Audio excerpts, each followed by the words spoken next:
Well, something that may already be part of your routine could maybe help you slim down. So there's new research that says 4 cups of coffee a day may lead to fat loss. So Dr. Daria Long is an emergency room physician. She joins me now. All right, I want to point out, this seems a little bit like a duh. Like if all I'm drinking is coffee, of course I'm not going to be eating as much. Does this You'll be chewing your fingernails all day long. And then I'm going to be a mess, so that's not going to be fun anyway.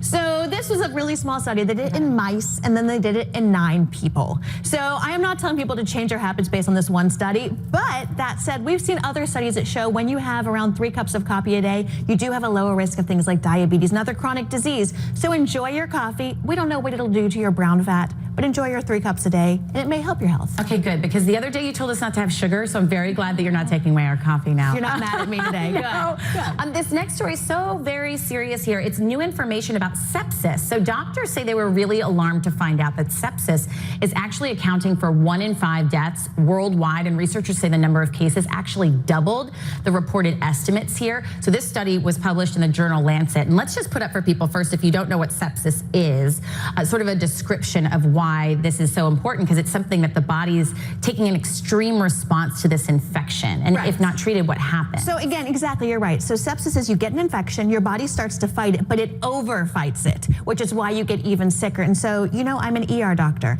and in the ER, the sickest, most vulnerable, most on the brink patients I'm taking care of are those with sepsis, and it's getting to the point I'm taking care of several septic patients a shift. Why is it increasing? So a couple of reasons. One, people are living longer because we're helping them. We're transplants, all sorts of things. People live longer, so they're at higher risk of infection. Antibiotic resistance is also a big deal. And that's why I do have to share, because we are getting fewer and fewer antibiotics made because pharmaceutical companies say they don't make enough money on them, so they're not investing in it. Great. Right. So the antibiotics we have now have to last us about 10 years. So everybody watching, be really good antibiotic stewards. Finish those courses of antibiotics, take what you're supposed to take, and don't overuse them.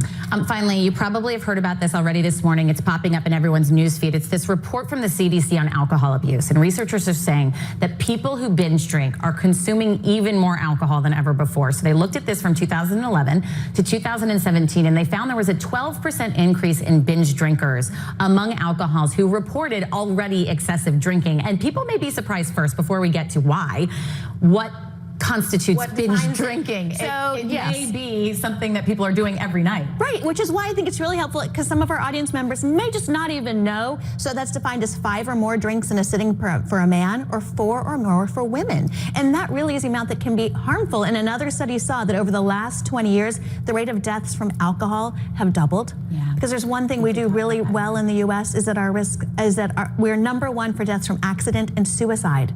And alcohol is contributing to all of those. And we talk about so many things when it comes to drugs and opioids and all of that. We don't talk about alcohol a lot. Why do you think we're seeing this binge increase? Because you talk about burnout all the time. You talk about it on your website, drdaria.com, and how you can figure out whether or not you're stressed and that's too much. Is it contributing to that? I think that is. I think in part it's stress. It is loneliness.